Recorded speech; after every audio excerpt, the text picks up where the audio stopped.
பொலிவுடன் மாலை நியூஸ். சென்னை கொளத்தூர் சாஸ்திரி நகரில் அமைக்கப்பட்ட 6 அடி உயர விநாயகர் சிலைக்கு சிறப்பு அலங்கார பூஜைகள் நடைபெற்றது.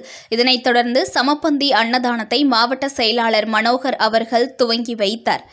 சென்னை கொளத்தூர் சாஸ்திரி நகர் பகுதியில் அமைக்கப்பட்டுள்ள விநாயகர் சிலைக்கு தொடர்ந்து 10 நாட்கள் விசேஷ பூஜைகள் மற்றும் தீப ஆரத்திகள் நடைபெற்று வந்த நிலையில் பிஜேபி நிர்வாகி சந்தோஷ் அவர்களின் தலைமையில் சிறப்பு அன்னதானம் மற்றும் விநாயகருக்கு சிறப்பு அலங்கார பூஜைகள் நடைபெற்றன. இந்த அன்னதானத்தை மாவட்ட செயலாளர் மனோகர் அவர்கள் துவங்கி வைத்தார். இந்நிகழ்ச்சியில் பிஜேபியின் முக்கிய நிர்வாகிகள் மற்றும் உறுப்பினர்கள் என பலர் கலந்து கொண்டனர்.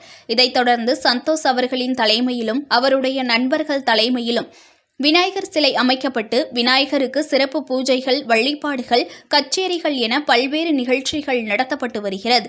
இம்முறை 6 அடி உயரத்தில் விநாயகர் சிலை அமைக்கப்பட்டு சிறப்பு வழிபாடுகள் 9 நாட்களாக நடைபெற்று வந்த நிலையில் 9ஆம் ஆண்டு அன்னதான நிகழ்ச்சி நடைபெற்றது.